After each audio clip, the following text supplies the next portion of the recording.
Bonsoir à tous, bienvenue sur Public Sénat, ravi de vous retrouver pour un nouveau numéro d'On va plus loin. Édition spéciale encore ce soir dans OVPL. Dans une demi-heure, Gérard Larcher présentera ses vœux aux sénateurs. Seront normalement présents Édouard Philippe, Richard Ferrand, Marc Fesneau et d'autres membres du gouvernement. Nous suivrons son discours en duplex depuis les salons de Beaufranc, ici même au Palais du Luxembourg. C'est un rendez-vous qui prend une dimension particulière cette année dans un contexte de tension latente entre le Sénat et l'exécutif. Des mois que les sujets de discorde s'accumulent. Benalla, décentralisation et plus récemment le bicamérisme. Le lien de confiance est-il rompu? Gérard Larcher, Emmanuel Macron, deux visions de la France et de la démocratie. C'est le thème de notre débat ce soir avant d'écouter ses vœux. N'hésitez pas à réagir sur Twitter, vous le savez, avec le hashtag OVPL. Avant cela, résumé des récentes passes d'armes entre le premier et le troisième personnage de l'État, c'est avec Sandra Cerquera. La lettre d'Emmanuel Macron aux Français a provoqué la colère de Gérard Larcher. Et il ne s'en est pas caché lors de leur rencontre la semaine dernière. Les échanges ont été tendus, comme souvent depuis le début du quinquennat. Gérard Larcher dit avoir obtenu la garantie que le chef de l'État ne voulait pas de fusion entre le Sénat et le Conseil économique, social et environnemental, le CESE. Emmanuel Macron s'est même dit favorable au bicamérisme. Le président du Sénat réclame maintenant que l'exécutif passe aux actes concrets. Les collectivités ne sont pas un simple instrument dans la main de l'État. Elles doivent être de véritables partenaires. Les collectivités territoriales ne peuvent plus être de simples, entre guillemets, échelons administratifs, pour reprendre la formule employée dans l'un des questionnaires du grand débat. Une façon pour Gérard Larcher de continuer à mettre la pression. Bien que favorable au grand débat, il met en garde contre toute tentative d'instrumentalisation. Les maires, après avoir été balancés, voilà qu'on s'accroche à eux. J'ose dire enfin. Mais, je le rappelle, ils ne sont pas, à mes yeux, une courroie de transmission de la Grande République. Ils sont et ils incarnent les représentants élus de la petite République qu'est la commune. Et alors que Gérard Larcher continue d'affirmer que le non-cumul des mandats crée de la déconnexion, Emmanuel Macron ouvre la porte à un ajustement pour les petites collectivités. Ce qui ferait dire au président du Sénat que le chef de l'État redécouvre les territoires. Et avec nous pour cette OVPL spéciale, François Grosdidier, bonsoir, sénateur LR de la Moselle. François Patria, bonsoir, sénateur de la Côte d'Or, président du groupe La République En Marche au Sénat. Anne Levade, bonsoir, professeur de droit public, présidente de l'Association française de droit constitutionnel. Benjamin Morel, bonsoir, docteur en sciences politiques, chargé d'enseignement à la Sorbonne et à Sciences Po Paris. Stéphane Vernet, bonsoir, directeur de la rédaction de Ouest France à Paris.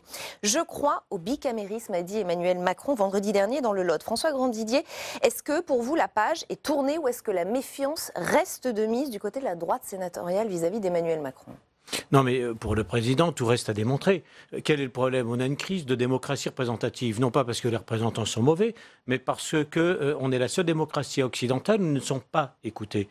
Le président s'assied sur le Parlement. Alors c'est vrai qu'on parlait déjà des Gaudios au début de la Ve République, mais l'Assemblée nationale est aux ordres, c'est une chambre d'enregistrement, et le Sénat n'est pas écouté. D'ailleurs, sur des sujets récents qui ont fait l'actualité, la colère des Gilets jaunes, il n'avait pas été écouté. La démocratie sociale est en panne, n'a jamais bien fonctionné dans notre pays, mais le président n'a écouté ni le patron de la CFDT qui proposait une sortie de crise pour la transition énergétique, ni les syndicats de policiers, etc. Et la démocratie locale est de plus en plus étouffée parce que l'exercice des compétences décentralisées est totalement corseté. Les départements n'ont pas de liberté sur la mise en œuvre des compétences sociales. Les communes ne peuvent pas changer un PLU sans que la DTT ne vienne de leur dire ce qu'elles doivent faire. Et en plus, on baisse les moyens. Donc pas de démocratie locale, pas de démocratie sociale, pas de démocratie représentative. Et le président de la République, on aimerait qu'il renoue avec la démocratie représentative, ce qui n'empêche pas un peu de démocratie directe, mais, mais dans sa lettre, il relègue le Sénat au rang d'assemblée consultative dans sa lettre, dans son discours auprès des maires, dans son débat, je l'ai entendu 3 fois dire « je vais changer la loi ». Il ne dit pas « je proposerai au Parlement de changer ». Enfin, c'est le seul président d'un État démocratique qui pense que de lui-même il peut changer la loi dans une forme de césarisme technocratique, mais pas de démocratie parlementaire. Il a aussi dit, je le rappelle, je crois au bicamérisme, mais il n'y aura pas de fusion entre le Sénat et le CESE. François Patria, vous entendez cette colère? On sent que le lien est sinon rompu, au moins distendu entre le Sénat et l'exécutif. J'ai envie de sourire un peu. Cette colère, M. Grosdidier a beaucoup de talent, j'en doute pas. Mais elle est un peu surjouée. Croire aujourd'hui que le gouvernement corsette le Parlement, rien que l'exemple des maires. J'entends dire que depuis 2 ans, le président aurait maltraité les maires. Ah oui. Mais qui est-ce qui a maltraité les maires? Celui qui a maltraité les maires, ceux qui ont maltraité les maires. C'est des gouvernements successifs de droite et de gauche que nous avons appartenus. Bien sûr, Sarkozy a commencé à diminuer les. Non, gelé. En pleine crise financière, jamais diminué. Jamais. C'est Hollande que vous avez soutenu. Il les a diminués. Et il a diminué le nombre de policiers, etc. On ne va pas refaire ce procès. Hollande a diminué ensuite de 11 milliards. Ouais. Et aujourd'hui, on fait porter à Emmanuel Macron, qui lui, justement, ne diminue pas la masse de la DGF. 13 milliards. Non, mais la masse de la DGF ne diminue pas. Elle est maintenue pour les maires. Et j'en ai rencontré hier encore 60 qui le constatent. Première fois où il le fait. Il rencontre les maires. L'année dernière, au congrès des maires, il les reçoit 2 fois à l'Élysée. Tout le monde se bat pour y aller. En refusant d'aller au congrès des maires. Non, mais il n'a pas refusé. D'autres présidents n'y sont jamais allés, qui étaient à l'époque soit RPR, soit socialistes par ailleurs. François Mitterrand n'est jamais allé au congrès des maires. Est-ce que les maires lui en voulaient pour autant? Jamais. Bien connu. Donc, ces procès d'intention, ça me fait. Ensuite, je trouve qu'aujourd'hui, les grands adeptes de la décentralisation que vous êtes, et moi, j'ai présidé une région pendant 12 ans. Je connais un peu le mécanisme. J'ai vu tous les gens de votre bord politique, quand on a voté les lois de centralisation en 80, qui étaient vent debout contre. C'était il y a 30 ans. Il y avait monsieur Toubon, il y avait monsieur Juppé. Il y a 40 ans. De même pour la démocratie participative. Lorsque Mme Ségolène Royal a proposé une démocratie, tout le monde a ri dans les rangs du RP, tout le monde a souri. On était contre la démocratie participative. Aujourd'hui, vous êtes les chantres de la décentralisation. Qui a instauré le référendum en France? C'est le général de Gaulle, puisque vous remontez l'histoire. Qui a élargi le champ du référendum? C'est Nicolas Sarkozy. Alors si on remonte aussi loin... Il n'a pas élargi. Non, mais je veux dire par là qu'aujourd'hui, se mettre comme donneur de leçons de gens qui aujourd'hui n'écouteraient pas le peuple, alors que moi, qui ai suivi le président de la République dans la grande itinérance, dans le Grand Est, pendant une semaine, je l'ai vu à l'écoute des maires, à l'écoute des élus, à côté des présidents, tout le monde, et c'est parfois même eux qui refusent de venir aux convocations, aux invitations du gouvernement. Je parle en particulier de la conférence des territoires. Dire qu'on ne les écoute pas, en ne venant pas à la conférence des territoires, c'est un peu mort de café. Alors on va poursuivre ce tour de table. 3 autres intervenants n'ont pas encore pris la parole. Anne Levade, c'est toujours un peu le même soupçon d'antiparlementarisme qui vise Emmanuel Macron, qu'on avait déjà évoqué sur ce même plateau avec vous d'ailleurs. Oui, parce que je crois, et là, moi, ma position est évidemment pas du tout politique, mais juridiquement, j'allais dire, c'est une vieille lune constitutionnellement sous la Ve République, ce serpent de mer de l'éventuelle suppression du Sénat, pour des raisons diverses et variées, mais que, globalement, on peut résumer derrière l'idée que le Sénat apparaît souvent, à tort ou à raison, de mon point de vue à tort, comme une chambre qui empêche de faire des choses et qui en particulier empêche le gouvernement. Et je parle tout gouvernement confondu. Soit parce que le Sénat a pu être à certains moments structurellement, disait-on, dans l'opposition, lorsque la majorité gouvernementale était à gauche et que le Sénat restait à droite, soit à un moment donné, même si ça a été plus bref, dans l'autre sens, mais aussi parce que le Sénat fait, disent certains, perdre du temps dans la méthode, dans l'adoption des réformes. Parce que le jeu du bicamérisme veut dire aussi 2 lectures, et on sait que la lecture sénatoriale, bien souvent, améliore les choses. Donc c'est de ce point de vue-là que cette critique me semble totalement infondée. Mais donc c'est une vieille idée. On se souvient que Lionel Jospin, à l'époque, avait parlé même d'une anomalie démocratique en visant le Sénat, donc l'idée n'est pas nouvelle. Et pourquoi le général de Gaulle voulait supprimer le Sénat alors? Parce que le Sénat était contrariant déjà pour l'exécutif et la haute administration. Le sénateur LR Jérôme Bachelard, la semaine dernière, a dit le Sénat, c'est le caillou dans la chaussure d'Emmanuel Macron. Benjamin Morel. En tout cas, c'est une assemblée, en effet, qui, structurellement, sous la Ve République, est une assemblée un peu poil à gratter, si vous voulez. Même quand elle est en accord avec la majorité en place, généralement quand la majorité est de droite et que le Sénat est de droite, même là, eh bien, elle fait souvent entendre un petit son un peu différent sur tout un tas de sujets, sur les libertés publiques, les collectivités. Donc, elle est un peu poil à gratter. Évidemment, quand elle est dans l'opposition, ce qui est le cas aujourd'hui de façon claire, même si ça peut être une opposition constructive, eh bien, elle peut proposer des choses, mais après, il ne faut pas oublier que ça n'empêche pas les textes de passer. La Ve République est faite de telle façon que, eh bien, dès lors que vous avez un accord entre le gouvernement et la majorité à l'Assemblée nationale, il y a possibilité d'avoir un dernier mot, il y a possibilité de parfois forcer un peu la main du Sénat, sauf dans quelques affaires comme les réformes constitutionnelles. Donc, dire que le Sénat, aujourd'hui, empêche le gouvernement de mener sa politique, c'est très clairement faux. En revanche... Il le ralentit peut-être. Il le ralentit, mais il le ralentit tout de même de façon limitée. Et comme le disait très bien Anne Levade tout à l'heure, ce temps qui est pris pour examiner les textes, parfois pour les revoir, parfois pour les améliorer, même quand il peut y avoir des points de tension avec la majorité à l'Assemblée nationale, c'est pas du temps inutile. Il ne faut pas oublier qu'en fait, les textes adoptés par un dernier mot sont en fait extrêmement minoritaires, même quand le Sénat est dans l'opposition. Stéphane Vernet. Moi, je pense que le Sénat a fait la démonstration depuis le début de ce quinquennat de son rôle de contre-pouvoir et qu'il l'assume pleinement. Il participe à la co-construction de la loi. Il y a eu la commission sénatoriale d'enquête sur l'affaire Benalla qui a beaucoup fait parler d'elle. Enfin, on voit bien que je ne sais plus combien d'amendements proposés par les sénateurs ont été acceptés par les députés. Enfin, il y a une vraie co-construction. Moi, je trouve que le Sénat, il joue très bien son rôle. Ce qui est d'autant plus étonnant, si vous voulez, que il faut voir le contexte dans lequel tout ça s'inscrit. Pourquoi est-ce qu'il y a brouille ou une petite fâcherie entre le président du Sénat et le président de la République? C'était très bien dit dans le sujet. En fait, c'est dans la série de questions que le président de la République a mis dans sa lettre, il y en a quelques-unes qui concernent directement le Sénat. Et Gérard Larcher, manifestement, n'a pas apprécié. Il n'a pas apprécié de ne pas en être informé. Et puis, ça tombe à un moment où il faut savoir que les Gilets jaunes demandent la suppression du Sénat. Ce qui n'a aucun sens. Parce qu'encore une fois, le Sénat remplit pleinement son rôle de contre-pouvoir et d'opposition. Sauf que les tensions entre le Sénat et l'exécutif vont un peu au-delà de la seule question de la Haute Assemblée. Emmanuel Macron et Gérard Larcher n'ont, semble-t-il, pas tout à fait la même façon de concevoir le pouvoir démocratique. Attention au référendum, nous dit le président du Sénat, quand le chef de l'État, lui, serait tenté d'y avoir recours, un référendum qui mêlerait ses promesses et les sujets qui sortiraient du grand débat national. Donc, baisse du nombre de parlementaires, dose de proportionnelle aux législatives, non cumul des mandats dans le temps, et pourrait s'y ajouter les revendications des Gilets jaunes, à savoir la prise en compte du vote blanc, le référendum d'initiative citoyenne. Gérard Larcher a encore donné son avis sur le sujet. Hier, c'était lors des vœux de Territoires Unis, grande association d'élus locaux. Est-ce que réduire le nombre d'élus, c'est le sujet aujourd'hui? Point d'interrogation. Je veux redire ce matin que l'instauration du non-cumul de mandats a sans doute été une fausse bonne idée. Elle porte en germe le risque de déconnexion entre Parlement et territoire, et donc les citoyens, parce que les territoires, c'est d'abord le premier niveau d'expression et de représentation des citoyens. Je ne doute pas que nous en reparlerons. François Grosdidier, est-ce à dire qu'à l'issue de ce grand débat, les tensions entre l'exécutif et le Sénat pourraient encore s'accentuer? Mais oui, on voit bien que le président de la République est prêt à préparer un référendum sur les questions les plus populistes, parce que effectivement, supprimer le Sénat, pourquoi pas, même supprimer l'Assemblée nationale, on voit parfois que des gens sont prêts à jeter la démocratie avec la technocratie, et c'est une tentation aujourd'hui populiste. Mais par contre, il se garde bien de le faire sur l'ISF. Parce qu'il sait très bien d'ailleurs que ça pourrait nuire à l'investissement.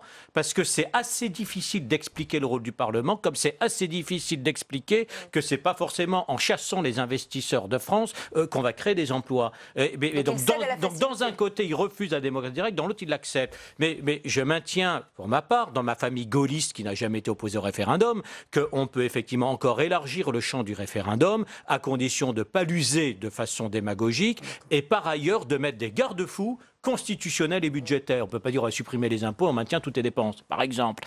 Donc il faut l'encadrer comme est encadrée la loi votée par le Parlement. Ça peut revivifier la démocratie, mais surtout le président... C'est d'abord un fonctionnement technocratique qui n'a pas commencé avec ce gouvernement, mais franchement, ce gouvernement l'a monté au paroxysme, qui s'assied sur la représentation, qu'elle soit syndicale ou parlementaire, qui est en cause. Et on aurait aimé que le président de la République se remette un peu en cause lui-même, qui remette en cause le fonctionnement très technocratique de la France, à l'opposé de toutes les autres démocraties. Moi, je suis voisin de l'Allemagne, je vois comment ça marche de la Belgique. Je veux dire, c'est impensable là-haut qu'on remonte à Bruxelles ou à Berlin des questions d'environnement, de logement, tout ce qui remonte à Paris. Et c'est peut-être ça, cette démocratie représentative qu'il faudrait remettre en marche. Et c'est pas l'orientation qui est prise, c'est plus celui d'une reconnexion directe de Jupiter avec le peuple dans un césarisme technocratique, alors que la solution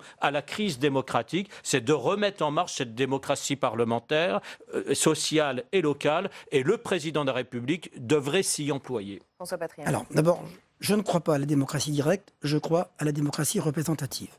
Je crois aussi que le rôle du Sénat est utile, et je ne suis pas de ceux qui propose de supprimer le Sénat. En troisième lieu, le Sénat, c'est pas seulement le poil à gratter. S'il apparaît aux yeux des Français parfois comme inutile, c'est parce qu'il est toujours apparu comme réactionnaire. Il est toujours conservateur. C'est son rôle de conservateur que les Français ne comprennent pas. Dans les grandes lois qui ont été, dans les grandes lois de société, a toujours été conservateur. Et c'est en ce sens que les Français ont un peu, vis-à-vis du Sénat, un regard un peu plus distant. Troisième lieu. Gérard Larcher, quelqu'un que je respecte, dont je connais le talent et que je... Au plus haut point, c'est pas ça. Mais lui, moi, j'aime pas quand ici on parle au nom des territoires. Ça veut dire quoi? Moi, je représente pas un territoire. Je parle au nom des Français. Le territoire, ça veut dire quoi? Et je ne comprends pas que d'un côté on dise il faut écouter la voix du peuple, et quand le peuple dit des choses, il va dire non, non, ça c'est du populisme. Bah, écoutez, si on veut revenir demain sur le cumul des mandats, je n'ai pas le sentiment que le peuple sera favorable. On peut l'écouter aussi. Si on doit demander diminuer le nombre de parlementaires, j'ai l'impression que les citoyens le demandent par ailleurs aussi à côté. Donc il faut faire attention de dire écoutons le peuple, écoutons. Et puis en plus, vouloir remettre encore, moi la décentralisation, j'ai voté toutes les lois de décentralisation et j'étais un fervent décentralisateur. Mais je dis aujourd'hui, remarquons-le, puisque vous avez parlé de l'Allemagne, que quand même le pays qui empile le plus de strates et qui empile le plus d'administration et le plus d'emplois dans l'administration à côté, le plus de complexité, c'est difficile. Donc, si ce que le chef d'État, qui est un visionnaire chef de l'État, a compris ça, qu'il y a de la complexité dans notre pays, qu'il faut diminuer la complexité et rendre plus la parole au peuple d'une autre façon, je trouve qu'il a raison. Mais la complexité tient d'abord au doublon que l'État entretient avec les collectivités locales. Parce que l'État ne veut jamais lâcher prise, y compris sur les compétences décentralisées. Et si commencer par lâcher prise là-dessus pour se concentrer sur le régalien dans lequel il n'a plus les moyens de sa politique, eh bien ça irait bien mieux. Et dans les territoires, dans les régions, dans les communes, eh bien on serait beaucoup plus libre d'exercer ses compétences. Ça irait bien mieux pour chacun. On ne demande pas au président... La liberté et des moyens en même temps. Non, parce que souvent le surencadrement juridique rend beaucoup plus cher l'exercice et la mise en œuvre des solutions sur les territoires. Anne Levade, est-ce qu'on n'est pas face à l'opposition de deux visions de la démocratie? La démocratie représentative selon Gérard Larcher et la démocratie participative selon Emmanuel Macron? Alors, pour vous dire le fond de ma pensée, moi, je ne le pense pas. Alors, je ne le pense pas parce que je pense que ce qu'on oublie aussi, c'est qu'il y a plusieurs temporalités. Les annonces que, finalement, fait Emmanuel Macron, notamment dans sa lettre aux Français, sur la partie institutionnelle, à part le référendum d'initiative citoyenne, mais qui d'ailleurs n'est pas mentionné tel quel, c'est pour beaucoup des annonces qui ont été faites au moment où a été annoncée la grande réforme institutionnelle. Et déjà, et pour d'autres raisons, le Sénat avait réagi, le Sénat dans sa globalité en tant qu'institution, en disant attention à l'encadrement du Parlement qui semblerait résulter des propositions qui sont faites dans la loi constitutionnelle. Et on avait vu que c'était noué une forme de dialogue qui peut-être aurait pu déboucher sur un accord, puisque dans cette réforme institutionnelle, il y avait un volet constitutionnel pour lequel le gouvernement a besoin des deux chambres, puisque c'est la procédure prévue pour son adoption, et puis un volet qui, lui, n'est pas constitutionnel, qui est la question de la diminution du nombre de parlementaires, qui est la question qui, a priori, est organique, qui est la question de l'introduction de la proportionnelle. Et d'une certaine manière, le Sénat laissait entendre que si l'exécutif en rabattait sur certains volets, eh bien, il serait en mesure d'accepter la partie constitutionnelle. Donc finalement, ce débat, il revient, mais éclairé, si j'ose dire, par le mouvement des Gilets jaunes différemment, il revient sur la table. Parce qu'en fait, ce qu'Emmanuel Macron propose dans sa lettre aux Français, sur l'aspect institutionnel, c'est pour l'essentiel des choses qu'il avait mises en débat dans la campagne. Et c'est là que le RIC, comme on l'appelle, est en fait, me semble-t-il, un faux ami pour tout le monde et en premier lieu pour les Gilets jaunes, parce qu'il a relancé la machine que moi, en tant que juriste, je trouve un peu folle de réforme ou de réformite institutionnelle que nous avons. En France, nous considérons toujours que chaque fois qu'il y a une crise, il faut changer la Constitution et que tout va aller mieux. Et l'expérience nous montre, compte tenu du nombre de constitutions qu'on a eues et prises chacune à la suite du nombre de révisions sur chacune, que ça ne marche pas. Et donc finalement, ce RIC, il traduit, me semble-t-il, une pathologie française qui s'illustre aussi chez les citoyens, qui ont l'impression que si on met ce référendum, eh ben, ça va être la panacée et que tout va aller mieux. À mon avis, pas du tout. Ça, c'est certifié, quelle que soit la forme du RIC. On pourrait après en discuter. Mais donc, je ne pense pas qu'il y ait une opposition entre deux conceptions. Emmanuel Macron a sa conception des institutions depuis longtemps. Je crois qu'effectivement... Oui, mais avec un lien direct, plus direct avec les Français. Avec un lien direct, parce que quand on est président de la République et qu'on a été élu, ça c'est la tradition de la Ve République, bien sûr qu'on a ce lien direct, et qu'en même temps, tous les présidents de la République, à un moment donné, s'agacent, je le redis, de ce que leurs réformes, a fortiori dans un cadre quinquennal, ne peuvent pas aller assez vite, compte tenu des et je ne dis pas en mauvaise part devant les sénateurs, les intermédiaires, les étapes. Des lourdeurs de la procédure législative. D'ailleurs, quand ça bloque, c'est souvent le mouvement social. Bien sûr que non. Bien davantage. Mais le Sénat, c'est pas un frein ni un poil à gratter, c'est même une valeur ajoutée. Bien sûr, mais François Patriat le disait très bien aussi, il y a derrière ce qu'on appelle les attentes de l'opinion. L'opinion pense que le Sénat est, vous disiez, conservateur. Mais pour les juristes, c'est conservateur au bon sens du terme. Il conserve aussi l'esprit de nos institutions, les grandes lois de la République. C'est pas conservateur. Je parle des valeurs conservatrices. Mais je sais bien. Mais sauf que le terme, vous le savez, a été dévoyé en quelque sorte. C'est comme ça qu'on l'appelait sous la Troisième République. Et la question est de savoir si Emmanuel Macron n'est pas plus en phase avec les Français que le Sénat, Benjamin Morel. Si vous voulez, en ce moment. Il faut distinguer deux choses. Il faut distinguer, on va dire, l'appréciation en effet des institutions qu'aujourd'hui on peut faire ressortir des enquêtes d'opinion, et de l'autre côté, la question des valeurs et des politiques. Ce qui est assez intéressant quand on prend les derniers votes du Sénat, notamment le vote sur cette fameuse taxe carburant, etc., on voit que le Sénat s'est plutôt bien retrouvé dans ce qu'avait été le mouvement des Gilets jaunes. Il a parfois précédé, et parfois il l'a compris en tout cas plus vite que l'exécutif. Oui. En revanche, il y a aujourd'hui, et là je rejoins tout à fait également le professeur Levade, il y a aujourd'hui une tentation à la réformite, avec cette idée que, eh bien, grosso modo, le problème, c'est les élus. Les élus ne nous représentent plus, et donc moins il y aura d'élus, mieux ce sera. Et donc évidemment, le Sénat, comme c'est la seconde chambre et qu'a priori il n'y en a besoin que d'une, eh ben, c'est la victime facile, si vous voulez. C'est le dommage collatéral dont on peut aisément se passer. Et donc, pour une grande partie du mouvement des Gilets jaunes, c'est la chambre qui coûte cher, qui ne sert à rien, en plus avec quelques idées colportées par la presse sur les avantages réels ou supposés des sénateurs. Donc pour tout ça, eh bien, le Sénat, et ce n'est pas la première fois, est vraiment la Chambre à attaquer. Après, il y a également... Dès le début d'ailleurs, dès le 17 novembre, ça a été surprenant pour tout le monde. Dès le début. Et après, dans cette tentation à la réformiste, justement, il faut faire très très attention. C'est-à-dire que fondamentalement, réécrire une constitution, surtout la réécrire de façon substantielle, dans une période d'émeute, dans une période de crise, c'est toujours une mauvaise idée. Les constitutions qui ont suivi une période d'émeute n'ont jamais réellement duré très très longtemps. Donc il faut faire très très attention parce que sinon on risque de céder à des pulsions de l'opinion qui parfois a également des velléités contradictoires. C'est-à-dire on veut plus de représentation mais on veut moins d'élus.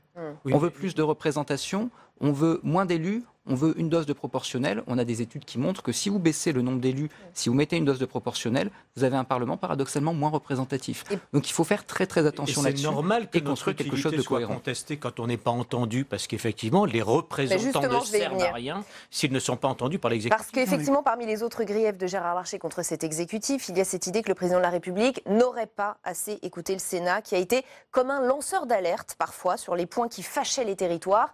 La colère montait, les sénateurs alertaient, mais ils n'ont pas trouvé d'oreille attentive. Écoutez. Une année 2018 qui s'est achevée dans un climat de contestation et de mise en cause de l'exécutif. Depuis des mois et des mois, nous avions attiré l'attention de l'exécutif sur le ressenti des territoires, sur celui de celles et ceux qui les représentent, sur celui de celles et ceux qui les habitent. Et je n'oublie pas mes nombreux déplacements sur le territoire, dans les départements, dans les collectivités territoriales cette année. On le voit, Stéphane Vernet, les reproches sont nombreux et il y a celui-là. Le Sénat a été un lanceur d'alerte. Il a tenté d'expliquer à l'exécutif, à tous les membres du gouvernement qu'ils pouvaient voir toutes les semaines. Attention, la colère gronde. Oui, alors, mais il n'y a pas que le Sénat. Il y a eu un certain nombre de proches aussi d'Emmanuel Macron qui lui ont tenu ce discours-là. Vous voulez dire que l'écoute, ça a été un problème avec tout le monde? Non, mais démocratie parlementaire, le Parlement doit être un peu écouté par l'exécutif. Ça se passe comme ça partout ailleurs dans le monde, en démocratie. À un moment, il y a eu probablement un manque sa majorité que son opposition, quand même. On va laisser terminer Stéphane Vernet. Je vous laisse. Au Sénat, c'est pas systématique. Pour moi, je pense qu'effectivement, il y a eu un manque d'écoute pendant un temps, mais que le président, sur ces questions-là, a changé. Je pense que d'abord, il y a eu l'électrochoc du départ de Gérard Collomb, qui n'était pas uniquement lié à Lyon, qui n'était pas uniquement lié à l'affaire Benalla, qui était aussi lié au fait que lui faisait partie des gens qui alertaient sur le décalage avec les territoires, les 80 km/h. Et il n'était pas le seul, et il n'était pas forcément très écouté. Le fait qu'il soit parti, je pense que ça fait partie des éléments qui ont fait réfléchir le chef de l'État et qui l'ont fait changer sur ses positions. Il y a eu aussi l'itinérance mémorielle qu'il a conduit autour du 11 novembre, qui l'ont amené à visiter des territoires où il était moins bien accueilli qu'au début de son quinquennat, avec des gens qui lui disaient « ça marche pas, ça fonctionne pas, qu'il y avait plutôt des griefs à lui faire remonter. Et il s'est rendu compte en allant voir les communes du Grand Est, du Nord, que peut-être que la façon dont il envisageait le déploiement de ces réformes et de ce qu'il décidait à Paris se faisait pas aussi simplement et aussi facilement sur le terrain. Et il a changé de discours.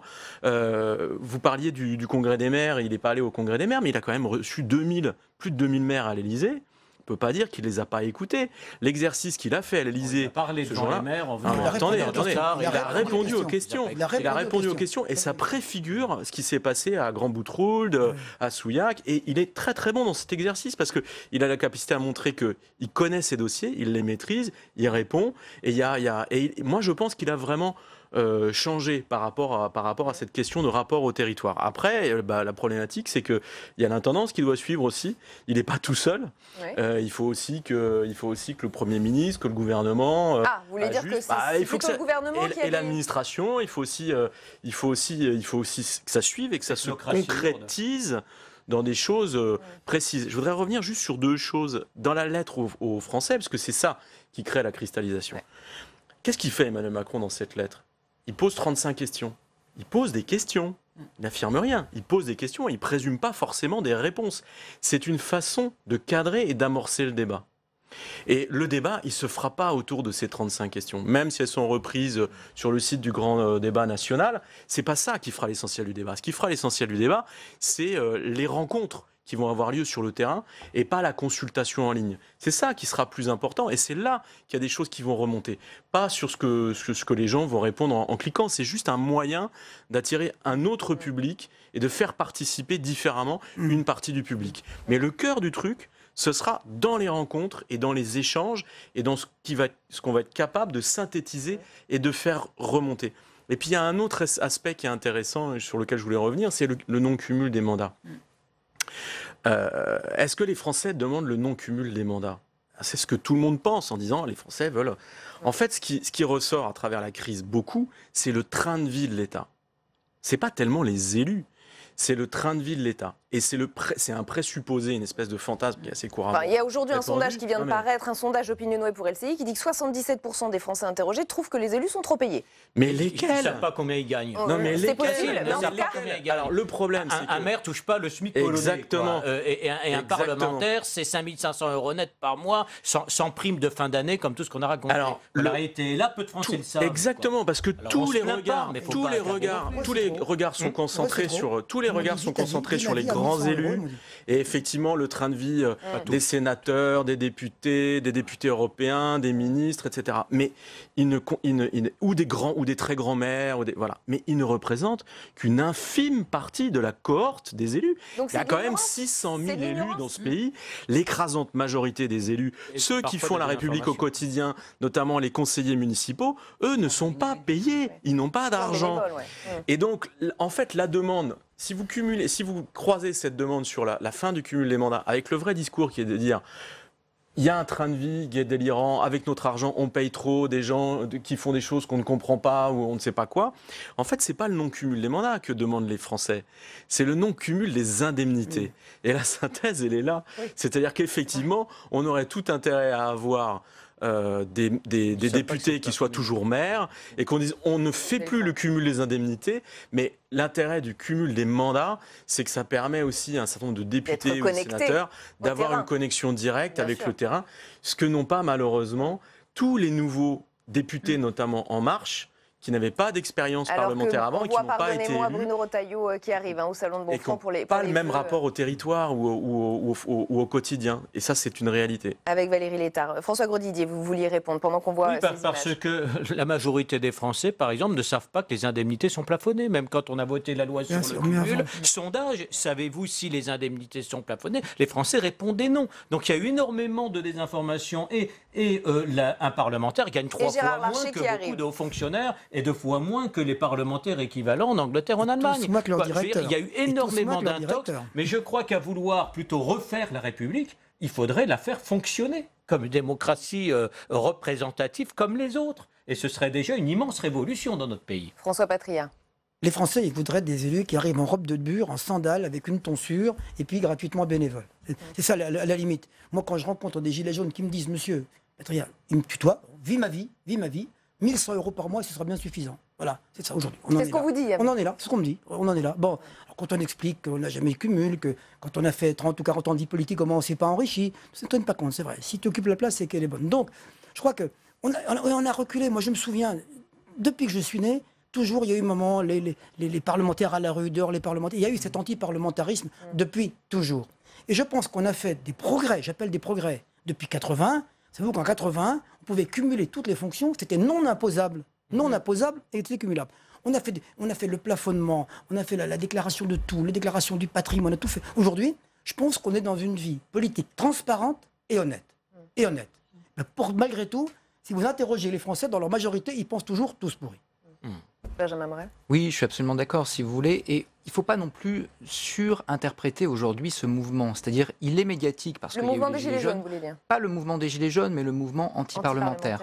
On a quelque chose qui en effet est structurel. Souvenez-vous du poujadisme, souvenez-vous de la Troisième République. Ça ressort aujourd'hui particulièrement avec le mouvement des Gilets jaunes, mais c'est pas nouveau et je suis pas sûr qu'il y ait aujourd'hui, plus qu'il y a 1 an, 2 ans, plus de personnes qui pensent qu'il faut moins de parlementaires, que les parlementaires doivent être moins payés, etc. Si vous prenez encore une fois les enquêtes d'opinion, vous voyez que cette question, elle est importante parce que 80% des Français pensent qu'il faut moins d'élus, etc.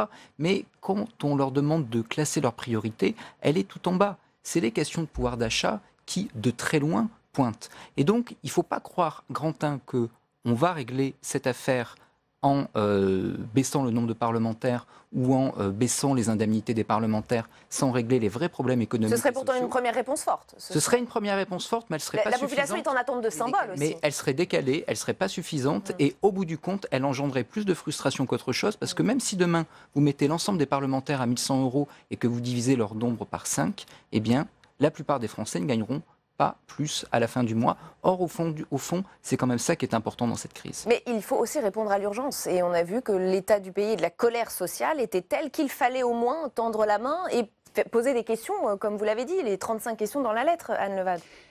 Alors, moi, je crois qu'il faut dissocier les choses. Je pense que le grand débat, c'est un pari démocratique et je ne souhaite qu'une chose, c'est que ce pari soit relevé, tout simplement parce que sinon, je pense que c'est extrêmement préoccupant pour la suite. La deuxième chose, c'est que je pense qu'effectivement, toute mesure symbolique pourrait paraître bonne à prendre, mais de mon point de vue, ce serait une erreur parce qu'en réalité, le reproche qui est fait aujourd'hui aux politiques de manière générale, que ce soit les élus, les parlementaires, mais les politiques plus largement, c'est ils sont trop payés, mais ils sont trop payés pour ce qu'ils font.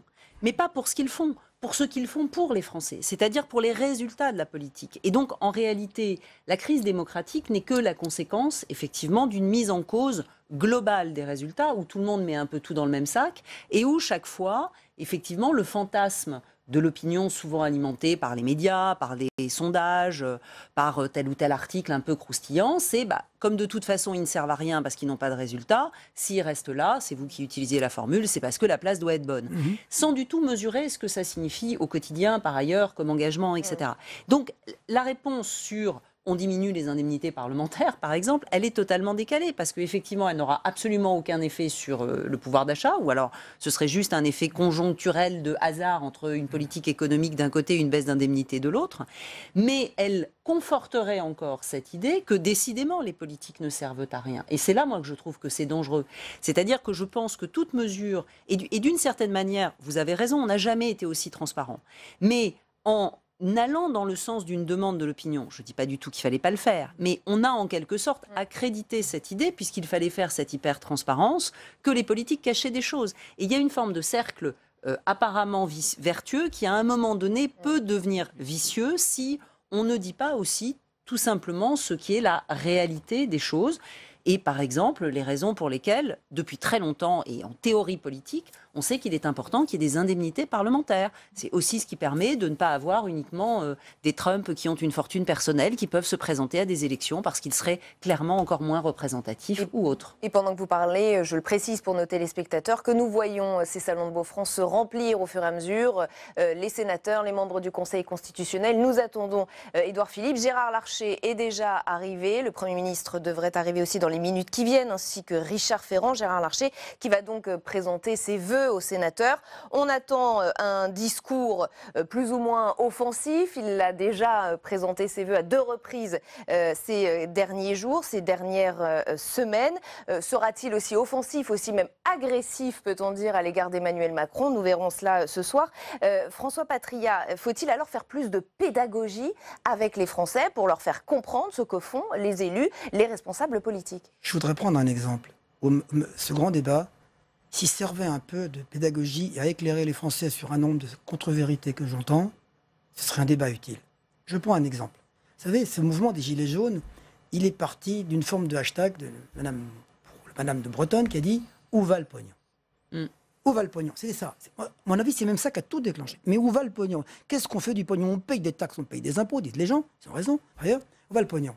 Ben, regardez, si aujourd'hui on peut expliquer aux Français qu'en fin de compte, où va l'argent? Il y a un tableau qui est très bien fait dans le grand débat aujourd'hui qui dit voilà, sur 1000, aujourd'hui, 60% va à la dépense sociale et retraite aujourd'hui.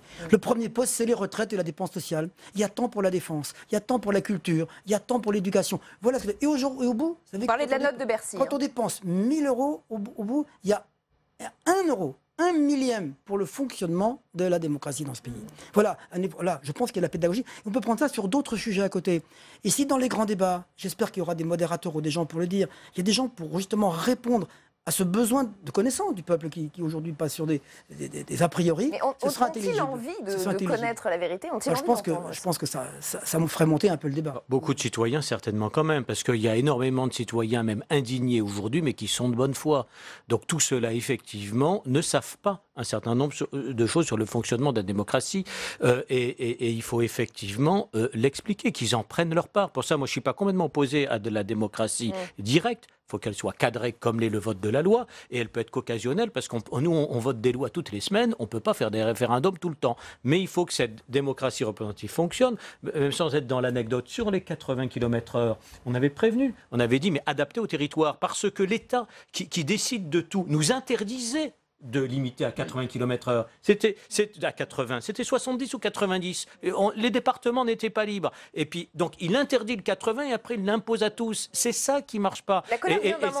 Exactement, sur le problème du prix du carburant, on est d'accord avec la trajectoire. On dit attention, danger si on en volait des cours du pétrole. Et on ne disait pas ça par opposition partisane ou idéologique. C'est simplement là du bon sens. Mais bon sens que cette démocratie représentative, parlementaire, syndicale, locale, fonctionne, et à ce moment-là, le pays ira bien mieux. Et le président de la République, garant des institutions, a aussi la responsabilité de remettre ça en fonctionnement et pas seulement d'être l'alpha et l'oméga de toute la vie publique. C'est le côté lanceur d'alerte du Sénat, effectivement. Et juste pour vous donner un exemple, le sénateur LR Jean-François Husson et l'écologiste Ronan Dantec avaient alerté le gouvernement sur le risque de voir naître, je cite, une nouvelle vague de bonnets rouges. C'était il y a plus d'un an, ou il y a un an presque, face à la hausse des taxes sur le carburant, une mise en garde qui avait été balayée d'un revers de main par le ministre Gérald Darmanin. Est-ce qu'il y a eu ce manque d'écoute?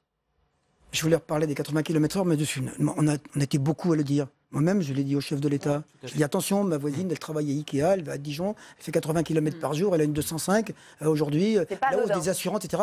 Bon, dans l'esprit du gouvernement, l'effort qui a été fait à la fois sur le chèque énergie et sur la conversion était un effort qui était déjà suffisant. On leur a dit, c'est pas bien, c'est pas entendu, mais c'est pas la peine d'être le Sénat pour comprendre que les Français, ils allaient pas aimer la hausse des taxes. Oui, mais on l'a dit. Non, mais c'est pas la peine d'être le Sénat. Mais ça ne valorise pas le Sénat de faire ça. Tout le monde l'avait compris. On l'avait dit. On l'avait dit. Bon, donc, mais il faut savoir, d'un côté, vous avez 2 millions de personnes qui disent aujourd'hui, il y a une urgence sur la planète. On veut faire changer le comportement des Français. Il faut faire changer le comportement des Français. Pour ça, on l'a fait pour le tabac. Il faut que demain, on consomme moins de gasoil. Il l'a fait. Sur le 80 km/h, un tout petit mot. On ne fait pas les quotas poids lourds. Un tout petit mot. À chaque fois qu'on a baissé la vitesse, chaque fois qu'on a fait baisser la vitesse, il y a eu des hurlements. Et on a salué a posteriori ce qu'avait dit Jacques Chirac. Quand on a baissé la vitesse, on est passé de 10 000 à 3 000. Le Premier ministre a décidé, après avoir visité Garches, et vu qu'il y avait 50 000 blessés par an graves, qu'en baissant la vitesse de 10 km/h, on diminuait de 30% rien que la gravité des accidents. Moi, je vous avoue, je fais 60 000 km par an à la campagne, ça ne m'amuse pas du tout le 80 km/h. Et pourtant, je m'y suis résigné en disant... J'ai peut-être raison d'hurler avec tout le monde. Parce qu'on peut hurler. Le Sénat s'est embarqué dans les 80 km/h aujourd'hui encore, parce qu'il a compris que c'était populaire d'être contre les 80 km/h. Non, on demande l'adaptation au territoire. Non, attendez. C'est pas le refus de je vais y venir une seconde. Mais ce que je propose, moi... Non, mais au moins, qu'on ait ce droit à l'expérimentation. Le Premier ministre l'a décidé. L'a décidé. Et annonce il a dit de la souplesse, de l'adaptation. Et il a dit, et aujourd'hui 13% de baisse. Mais on verra. Mais tout le monde en doute. Eh bien, on fait ça 2 ans.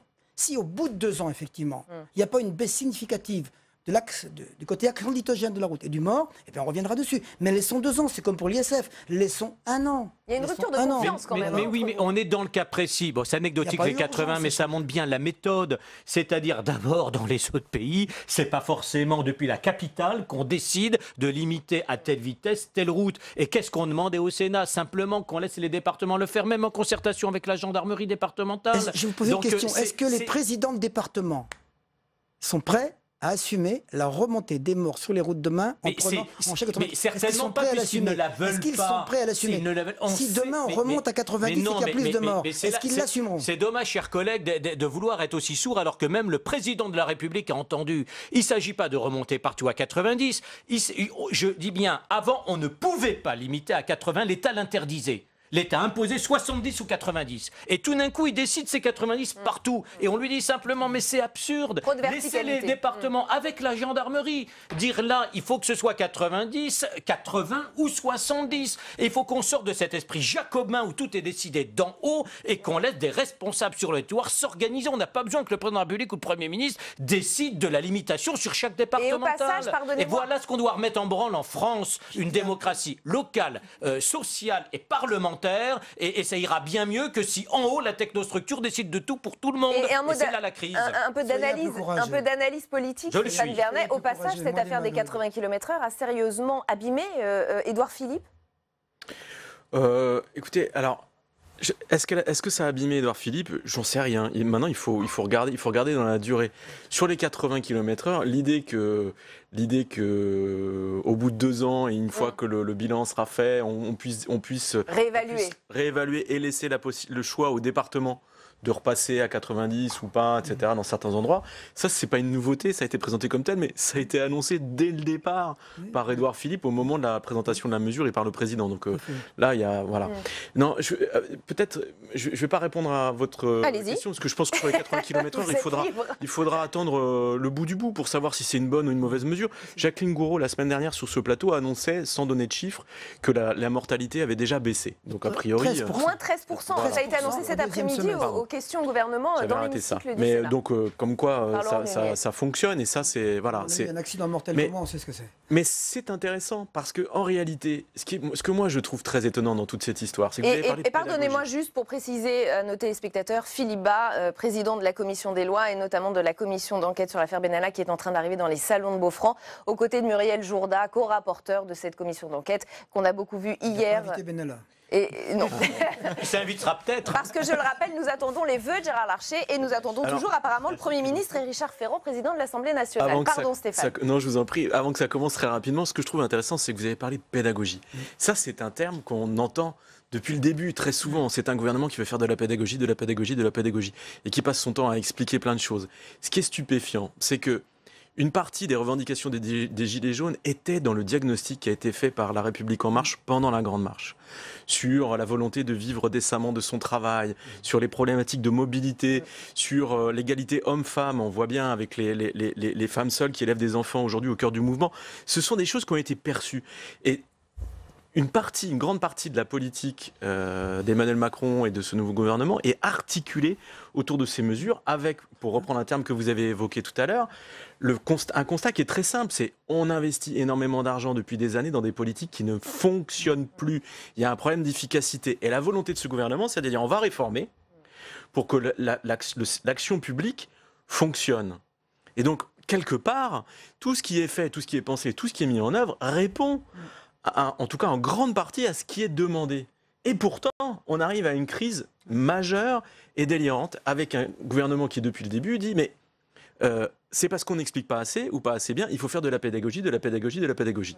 Donc, quitte à prendre l'interlocuteur pour un imbécile. Je pense que ça devrait, ça devrait énormément interroger le gouvernement et les personnes qui dirigent. C'est-à-dire que manifestement, en termes de communication et de pédagogie, il y a quelque chose qui ne fonctionne pas. C'est-à-dire qu'on explique, ça ne percole pas, ça ne marche pas. Pourquoi ?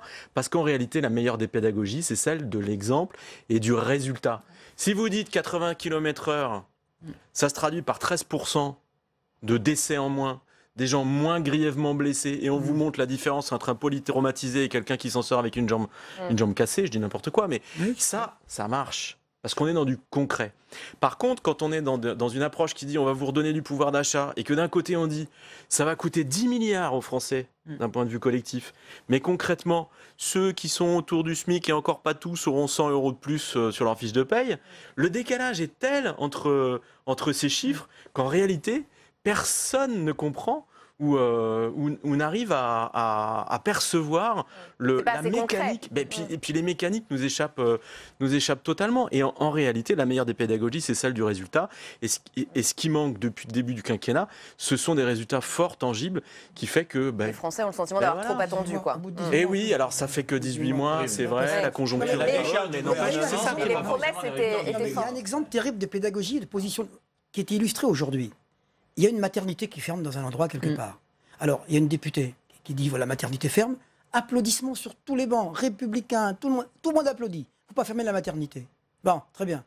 Madame la ministre répond par pédagogie. Elle dit, voilà, c'est une maternité qui est en danger. Il y a 4 ans qu'on a demandé de la fermer. Il n'y a pas de sécurité, etc. Elle le fait, la pédagogie. Ça ne fait rien. Tout le monde continue à dire, il ne faut pas fermer la maternité. Allez, pourquoi? Parce qu'on caricature? Donc là, le Sénat est caricatural. Le Sénat ne joue pas son jeu.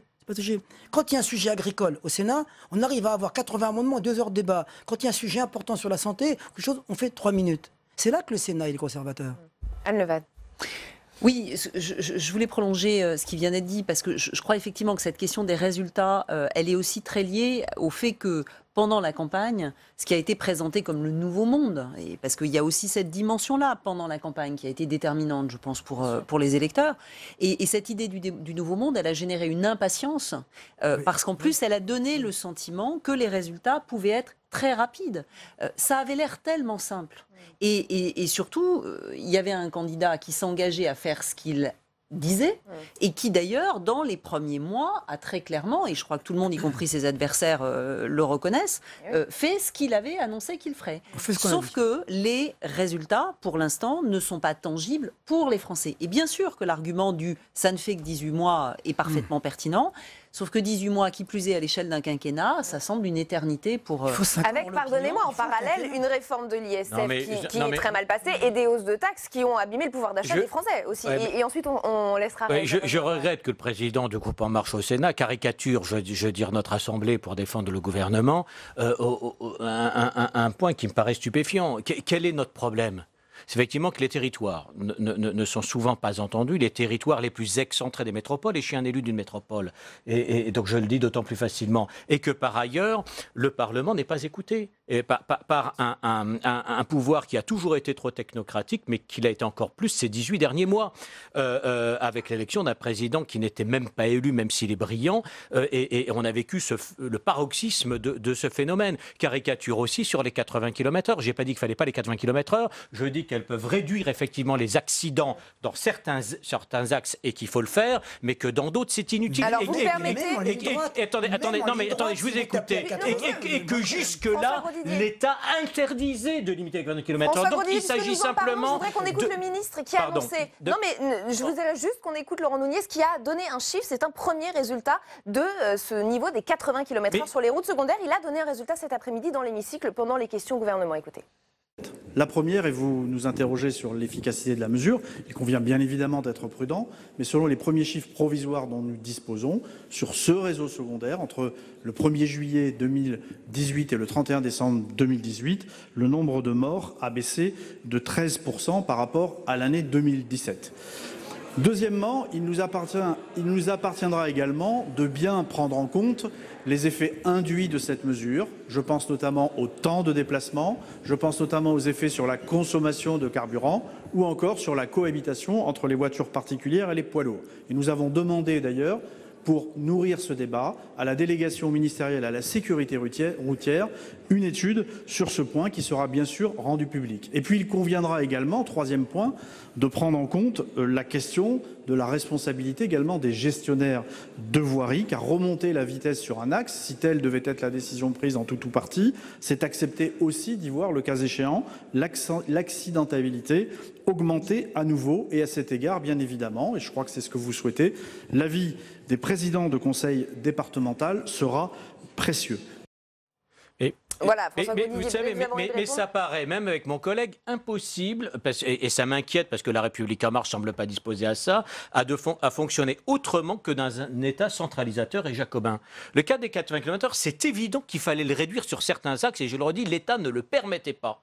Bon, aujourd'hui, il l'impose partout. Il y a des endroits où ça sert, d'autres où ça ne sert pas. On sait que dans des endroits, on le sait tous, nous qui aménageons, que les giratoires limitent au frottement de tôle ceux qui donnaient à chaque fois des morts dans des chocs sur des carrefours en croix. Donc il y a plein de mesures. Il s'agit simplement, c'est de le dire, que notre République ne peut fonctionner qu'en respectant sa décentralisation, qu'en respectant le rôle du Parlement, que nos concitoyens seront persuadés que les élus sont utiles si les élus sont écoutés. Or, aujourd'hui, c'est là que ça bloque. Et ce qui m'inquiète, quelles que soient les questions de fond, c'est qu'il ne semble pas y avoir de remise en cause du pouvoir actuel sur ce fonctionnement centralisé d'en haut et complètement technocratique, alors que ça me paraît le nœud du problème. Et même ce que vous nous dites me semble n'être aucune remise en cause de ça, dont le président n'est pas d'ailleurs le seul responsable, et dont il aurait un rôle historique à dire « je remets en marche la démocratie représentative »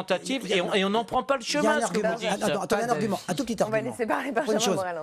Si on remet des zones à 90... Mais c'est pas... Non, attendez, mais si, vous me demandez... Mais dans certains, pas dans d'autres. Dans une ligne droite.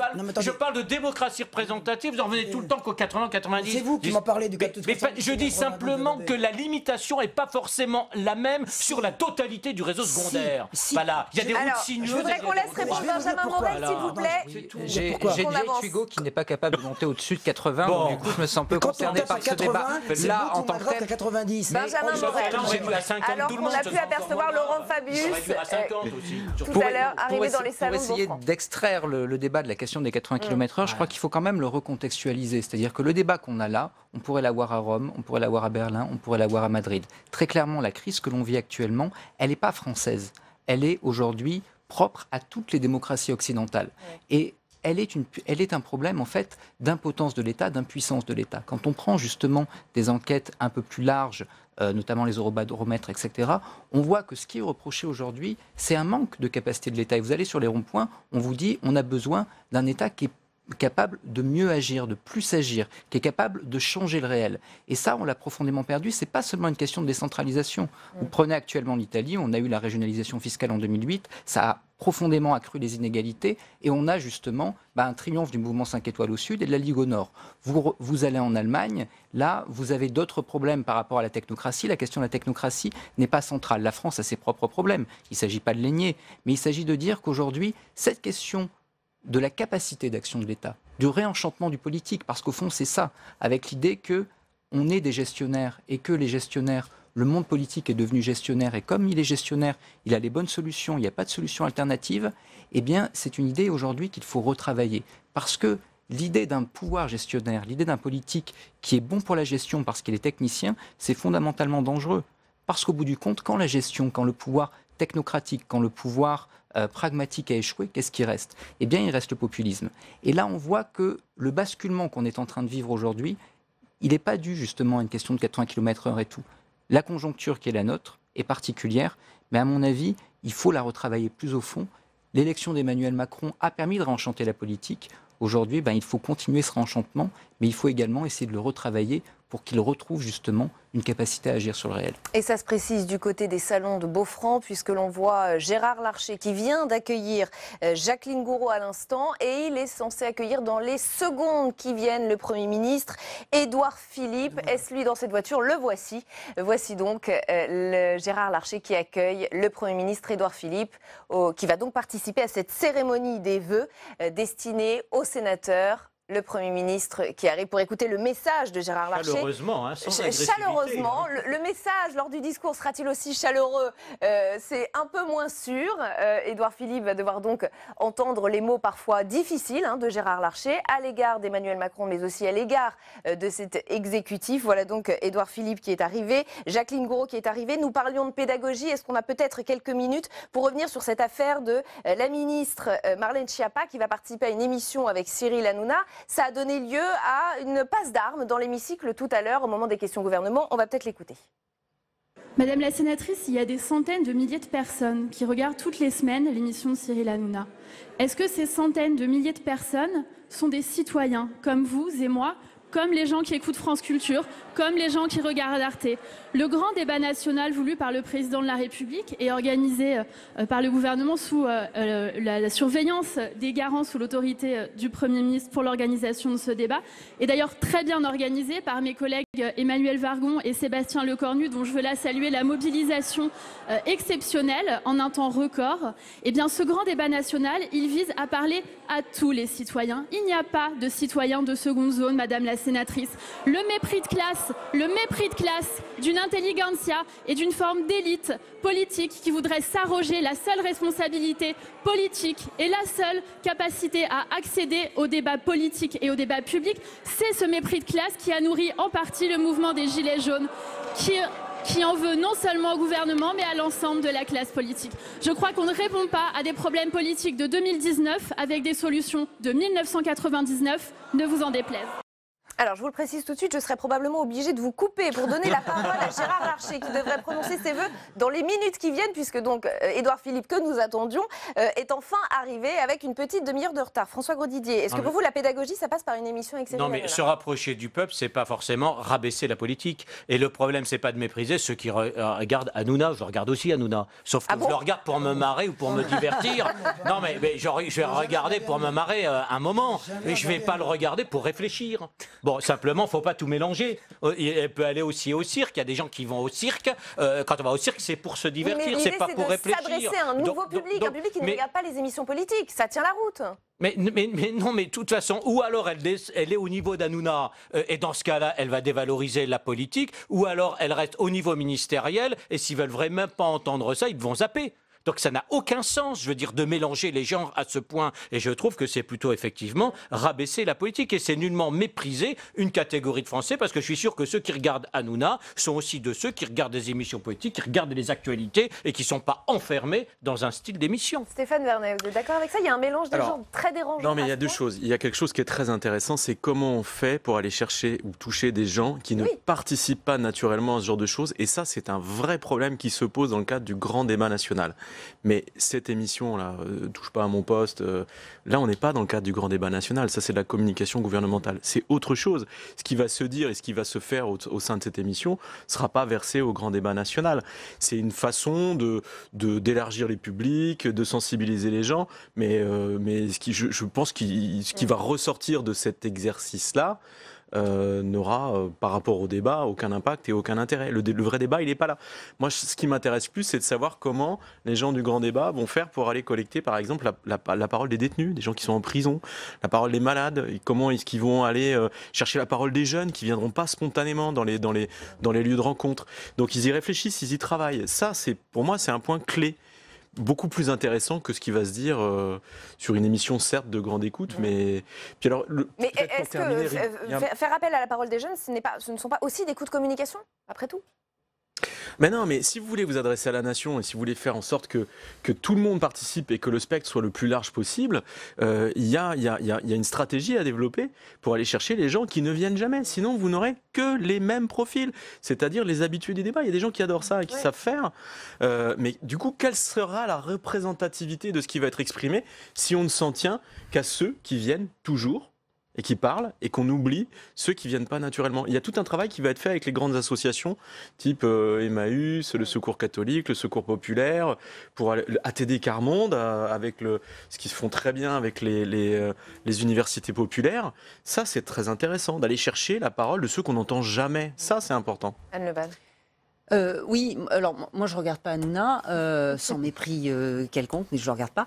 Je suis pas toujours d'accord non plus avec ce que dit Marlène Schiappa, mais je trouve que depuis le début de ce mouvement des Gilets jaunes, et je veux le dire, je trouve qu'elle fait partie de ceux qui vont au charbon avec une pugnacité et avec une volonté de dialogue qui est phénoménale. Plus sans doute que tous les autres membres du gouvernement, même de la majorité. J'ai le souvenir, je crois que c'était sur une chaîne d'information où il y avait eu une soirée, non pas de grand débat, parce que maintenant la formule est préemptée. C'était BFM TV avec François de Rugy face à d'autres. Oui, ou peut-être LCI. Enfin bref, c'est pas très grave. Mais j'ai le souvenir que c'était une des rares qui effectivement avait tenu tête avec une volonté d'expliquer et de vraie pédagogie à des gilets jaunes. Et donc, je ne suis pas sûre que ce soit l'idée du siècle. Je ne suis pas sûre de partager l'enthousiasme qui est le sien. Mais là-dessus, je dirais que je pense en tout cas qu'elle a des intentions qui sont louables. On verra ce que sera le résultat. L'intention est au moins bonne. François Patria et Benjamin Morel. Écoutez, Marlène Schiappa, moi... vous aurez quelques secondes parce que Gérard Larcher s'apprête à prendre la parole. C'est une femme qui va au charbon. Et aujourd'hui, je pense que dans cette émission, moi je ne regarde pas Hanouna non plus, je n'ai jamais regardé, je ne sais pas. Mais au charbon. Et je pense qu'il y aura des gens qui d'habitude ne parlent pas politique, parleront politique ce soir-là. Et qu'elle aura ce mérite d'aller apporter des réponses politiques à des gens qui soit méprisent la politique, soit ne veulent pas l'entendre. Ils seront obligés de l'entendre, donc c'est pas le cirque. Et pardonnez-moi, je vais être obligée de vous couper puisque le président du Sénat va commencer sa cérémonie des vœux aux sénateurs, entouré des vice-présidents et de son homologue à l'Assemblée nationale, Richard Ferrand.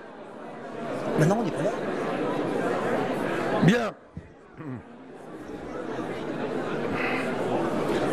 Monsieur le Premier ministre, Monsieur le Président de l'Assemblée nationale, Monsieur le Président du Conseil constitutionnel,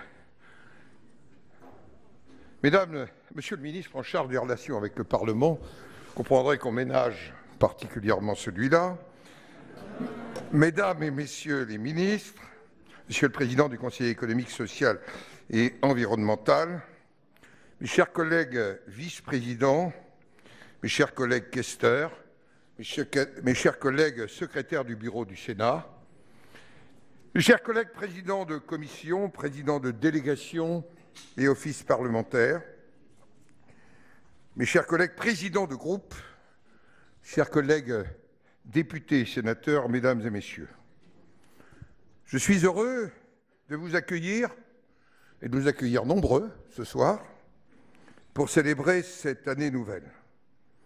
Voici donc le temps des vœux, occasion de nous retrouver, d'accueillir le Premier ministre, le Président de l'Assemblée nationale, des membres du gouvernement et de l'Assemblée nationale, le Président et des membres du Conseil constitutionnel, le Président du Conseil économique, social et environnemental. La tradition voudrait que je reprenne les faits parlementaires marquants de l'année qui s'est achevée, vous proposez de nous projeter sur celle qui s'ouvre. Il est vrai que du nouveau pacte ferroviaire à la loi de programmation militaire, en passant par la loi Elan, les lois immigration-asile, justice, projet de loi de financement de la sécurité sociale, loi de finances et les mesures d'urgence sur le pouvoir d'achat en décembre, le Sénat a pleinement rempli sa mission d'Assemblée législative. Il a été force de proposition.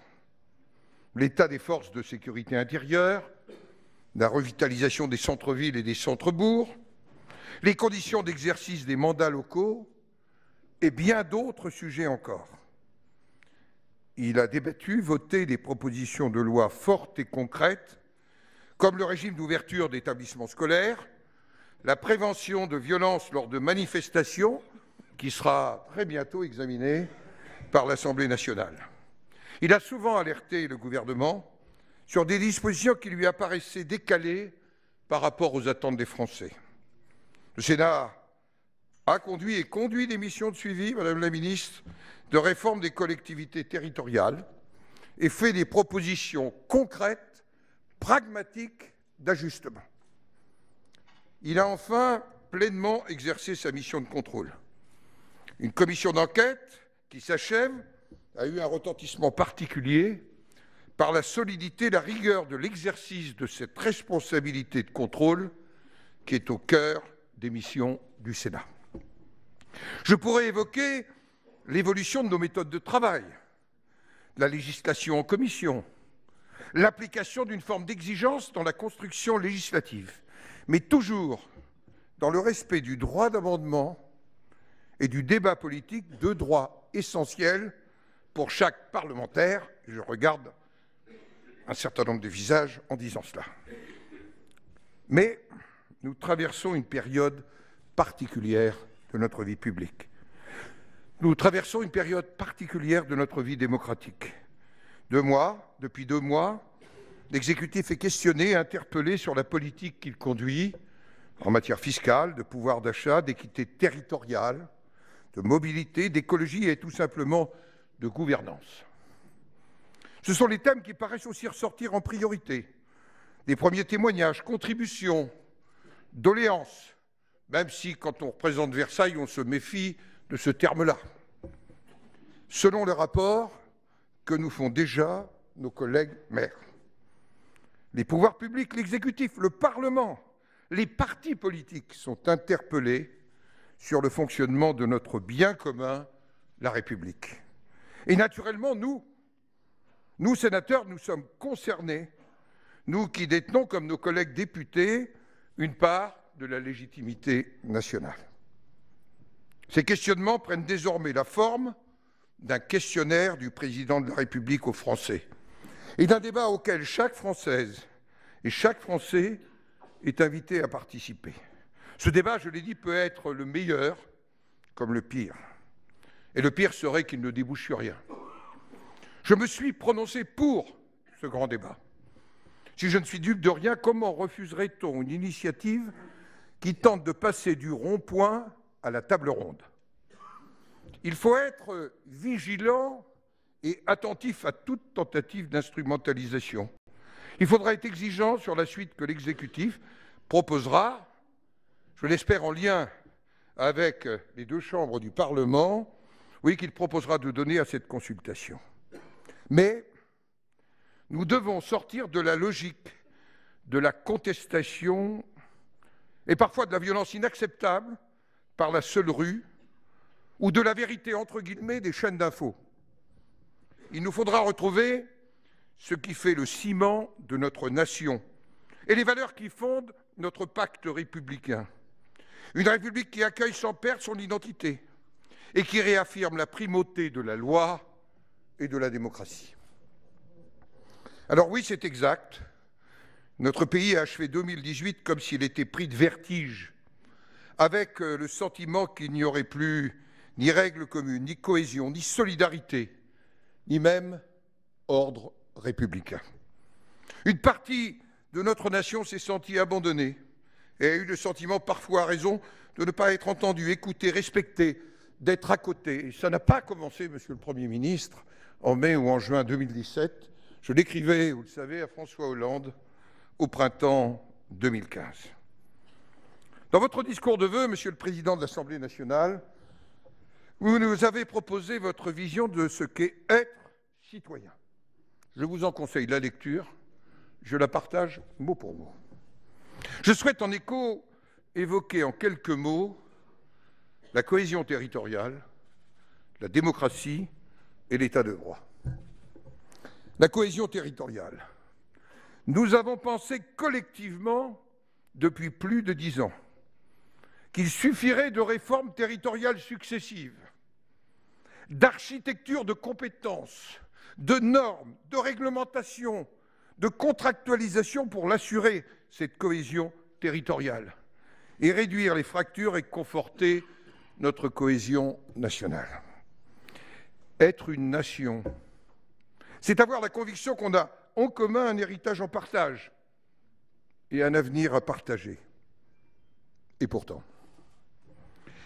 la réalité est différente entre métropolisation, financiarisation, mondialisation.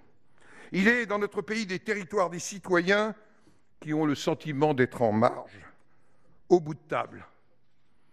Vu de l'Allier, cet automne, un élu m'a confié, je le cite, « Monsieur le Président, Paris est plus loin de Montluçon ou de Moulins que de Londres, d'Amsterdam ou de Barcelone. » Alors, me semble-t-il, c'est bien de cela dont il nous faut d'abord parler avec les femmes et les hommes qui habitent ces territoires.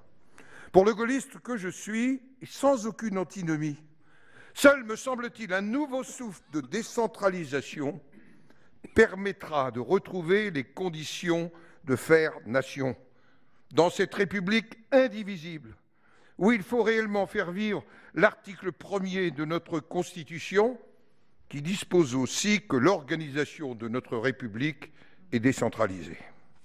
Cette nouvelle génération de la décentralisation ne peut être une énième architecture nouvelle, mais d'abord, me semble-t-il, un acte de confiance entre État, Parlement, garant de l'unité et de l'égalité, et les élus des collectivités territoriales, oui, confiance. Les collectivités territoriales ne sont pas de simples échelons administratifs, pour reprendre la formule employée dans l'un des questionnaires du grand débat. Les élus locaux, je l'ai dit hier, sont des majeurs capables. C'est donc à une révolution de conception, me semble-t-il, que nous sommes invités. La démocratie, c'est un bien inaliénable. Pourquoi veut-on à tout prix opposer depuis quelques années démocratie représentative à démocratie participative? C'est un vieux débat constitutionnel qui figurait déjà dans les coulisses du projet de constitution de l'an 2. Moi, je n'oppose pas l'une à l'autre, mais je crois à la primauté de la démocratie représentative, une primauté qui n'est pas monopole. La démocratie représentative va des 550 000 élus territoriaux au président de la République, en passant par le parlementaire. Sa porte d'entrée à la démocratie représentative, c'est la légitimité de l'élection et non le nombre de followers. Je crois profondément au rôle du Parlement et à la force stabilisatrice, positive et apaisante du bicamérisme qui est au cœur de la démocratie française. Mais pour autant, je n'exclus pas la consultation directe. Elle peut être nécessaire, utile, dans les formes prévues par la Constitution. Et notre futur débat constitutionnel et institutionnel sera l'occasion de réfléchir à des formes sans doute renouvelées de participation. Certaines existent déjà, de référendum local, point de suspension, les plateformes de consultation numérique, les conseils de quartier. Sans doute faut-il réfléchir à en augmenter leur portée et l'efficacité. Mais la participation, comme la confiance, c'est aussi un état d'esprit qui va bien au-delà des procédures. Puisque nous allons cette année débattre de la Constitution et des institutions, il faudra nous poser aussi la question de la multiplication des autorités indépendantes, qualifiées de telles parce que non issues de l'élection, à méditer. Elles ont sans doute contribué à l'affaiblissement du Parlement et d'une manière plus générale à l'affaiblissement de l'autorité politique. Tout comme nous devrons évaluer les règles sur le cumul des mandats, exécutif-parlement, dont on sait déjà qu'elles participent à distendre le lien entre le territoire et le Parlement. L'état de droit, il est inséparable de nos libertés. Le Sénat est très profondément, quelles que soient ses majorités, attentif aux libertés individuelles et collectives. L'état de droit, ce sont des règles, des valeurs pour vivre ensemble. Et là, on ne peut transiger. C'est le philosophe allemand, Fichte, mais nous sommes dans une journée allemande, Monsieur le Président. Il disait, c'est la démocratie au sens traditionnel qui garantit l'état de droit. Fin de citation. Tout comme l'ordre républicain, qui est, je le rappelle, une responsabilité de l'exécutif, sous le contrôle du Parlement, du Conseil constitutionnel et de l'autorité judiciaire. Monsieur le Premier ministre, les sénateurs seront aux côtés du gouvernement à chaque fois qu'il s'agira de le faire respecter. Mes chers collègues, un peu partout dans le monde, les idéaux, les espérances de 1945 et de 1990, qui ont vu la liberté retrouvée et les murs tomber, paraissent s'évanouir. Les nationalistes qui sont le contraire du patriotisme progressent, y compris en Europe. Les États-Unis, la Chine, la Russie semblent vouloir imposer leur vision géopolitique du monde et pourquoi pas se le partager. Le multilatéralisme s'érode, du retour des guerres commerciales à la désintégration de l'architecture financière internationale. L'Europe, incroyable construction de paix après des siècles de guerre, traverse une crise de délitement de ses valeurs fondatrices. Elle doit renouer avec les peuples et répondre aux questions qui se posent nos concitoyens, de la défense à la crise migratoire, de la croissance à la solidarité sociale, de la protection de ses frontières à sa responsabilité dans le monde, à sa place dans le concert des nations. Regardons un peu. Où sont vraiment nos alliés hors de l'Union européenne? Que pouvons-nous proposer face au démantèlement d'un certain ordre mondial qui, certes, n'est pas parfait, mais a au moins des règles partagées?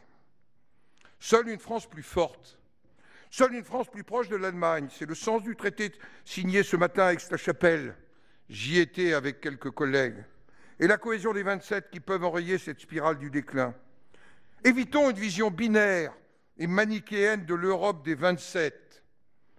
Et pour autant, restons intraitables sur les valeurs fondatrices du projet européen.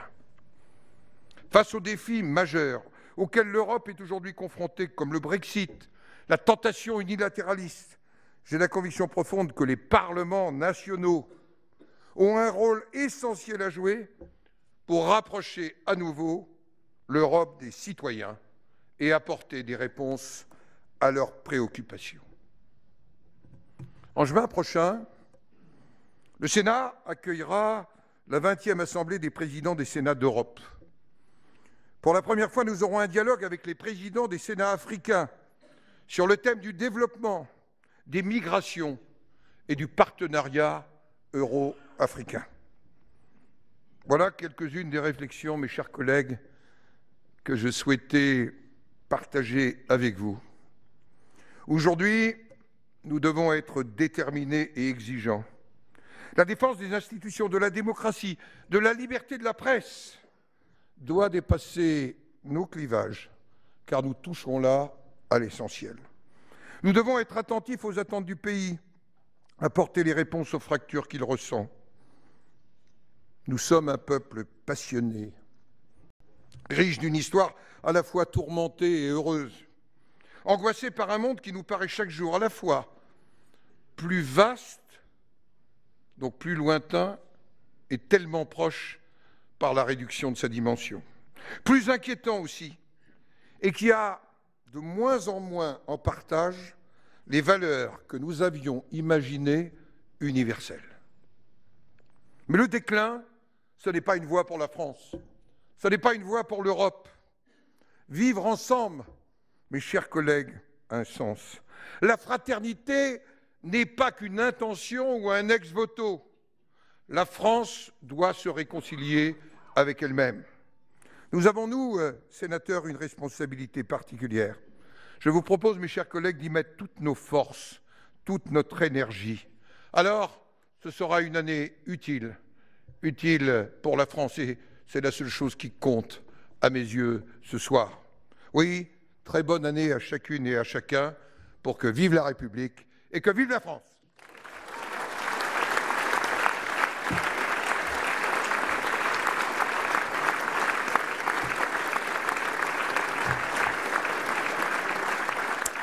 Pour les vœux de Gérard Larcher aux sénateurs ce soir. Merci à vous de les avoir suivis. Merci à tous d'avoir suivi cette émission spéciale. OVPL revient demain en direct à 18h30 sur Public Sénat. Sachez que l'invité de Territoire d'Info demain, c'est Christelle Dubos, secrétaire d'État auprès de la ministre des Solidarités et de la Santé. Très bonne soirée, restez au cœur du débat.